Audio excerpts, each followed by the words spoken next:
Você vai descobrir agora qual é a melhor terra para você ter no seu cultivo indoor, para você plantar as suas plantas lindas, cheirosas e resinadas. Bom, se você gostou do tema desse vídeo, já deixa o seu gostei, continue acompanhando esse vídeo atentamente até o final.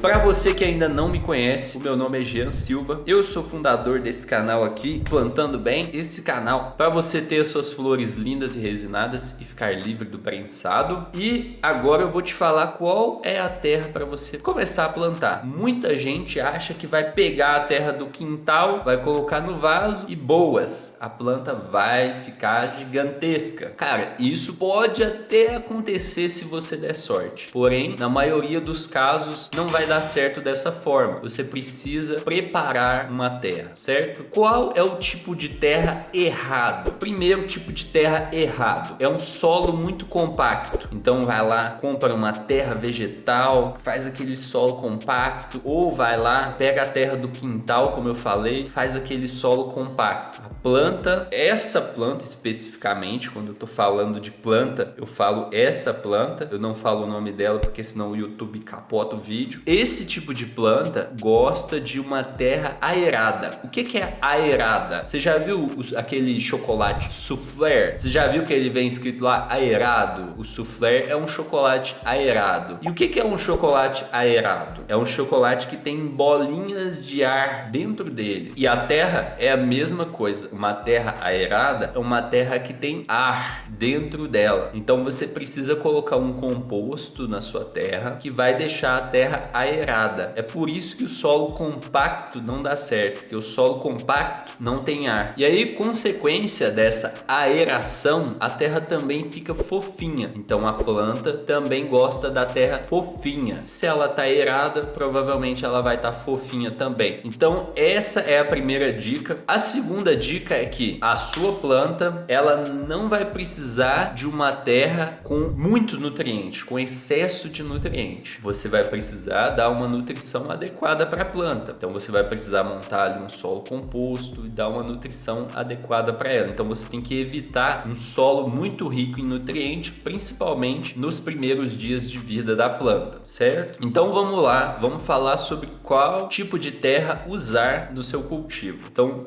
tipo de substrato, que aí nós vamos chamar de terra. Existem basicamente dois grupos de substratos. Os substratos inertes. Inertes significa que ele não tem nutrientes. E os substratos orgânicos, que significa que eles têm nutrientes. Se você optar por um substrato inerte, você vai ter que adicionar nutrientes através de fertilizantes. Se você optar por um cultivo orgânico, vai ter nutrientes ali naquele solo, porém talvez vai ser preciso de complementar os nutrientes. E aí você pode complementar com um fertilizante ou você pode complementar com mais terra orgânica. E só para exemplificar, vai ter um tipo de solo chamado de semi-inerte, que é um tipo de solo que tem um pouquinho de nutrientes, capaz de fazer a planta sobreviver por alguns dias, mas que depois você tem que adicionar nutrientes na forma de fertilizante, certo? E qual é o tipo de solo que eu recomendo? O tipo de solo que eu recomendo inerte. Para quem vai cultivar usando fertilizantes, eu recomendo inerte porque vai te dar muito menos trabalho. O solo inerte, ele não vai ficar desregulando tanto o pH, ele não vai ter problema de EC,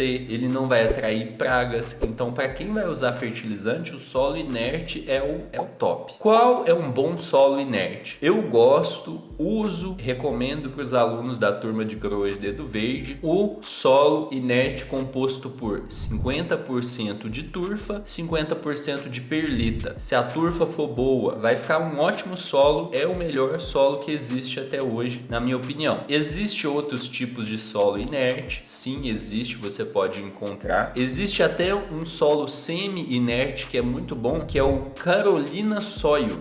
Você consegue encontrar ele em várias partes do Brasil. Ele é semi-inerte e ele ele é muito bom para essa planta aqui. Carolina Soy, você pode perguntar, tá, Jean, mas qual Carolina Soy? Qualquer um funciona. Até hoje eu não vi nenhum que não funcionasse, certo? Então esses foram as dicas dos 2 solos inertes que você pode usar. Um é inerte, o outro é semi-inerte, mas é quase inerte. E o solo orgânico, como que você pode fazer um solo orgânico? Para você fazer um solo orgânico, você vai precisar de compor ele. Vai ter variadas receitas de solo. O mais importante é que você coloque nesse solo orgânico no mínimo 40% de uma substância que vai dar aeração para esse solo. Lembra que eu falei que a aeração é importante? Você precisa colocar 40% de um substrato que vai compor esse solo, que seja um substrato que vai trazer aeração para o solo. Quais são esses substratos? A perlita, a fibra de coco e a vermiculita. Então você vai colocar um desses 3 ou a mistura de 2 ou a mistura dos 3, completando 40% do seu solo orgânico. O restante, os outros 60%, você vai compor de diferentes maneiras e aí cada cultivador vai ter a sua receita de solo. O importante é que você tenha um solo para o vegetativo mais rico em nitrogênio e um solo para floração mais rico em fósforo e potássio. Então, por exemplo, na vegetação você pode usar 40% de perlita ou de fibra de coco, mais 10% de humus, 20% de esterco, 10% de uma terra vegetal, você coloca mais 20% ali de uma torta de mamona, ou de mais esterco, ou um pouquinho mais de humus, 15% de humus, e aí está composto ali um solo para o vegetativo. Para a fase de floração, você vai compor com 40% de perlita, ou vermiculita, ou fibra de coco, 10% de humus de minhoca, 20% de esterco, 10% de guano de morcego, 10% de esterco de coelho, que é bom para essa fase. Então, está composto ali um exemplo de solo para floração. É importante que todos esses tipos de solo, o pH esteja controlado em todos esses tipos de solo, com exceção de algum outro solo inerte que você vai usar fertilizante, aí o pH vai ser controlado ali. Mas se, por exemplo, você for fazer o seu próprio solo ali, você vai precisar controlar o pH, certo? E esse é só um dos passos iniciais para você ter flores lindas e resinadas. Se você quer saber os segredos para você ter as suas flores lindas e resinadas, se tornar um grower dedo verde e ficar livre do prensado, vou deixar um link aqui embaixo para você descobrir como funciona o método GDV, que é o meu método passo a passo para você ter as suas flores lindas e resinadas e ficar livre do prensado, plantando com segurança. Então o link está aqui embaixo, eu vejo você lá. Até mais, grande abraço e boas colheitas!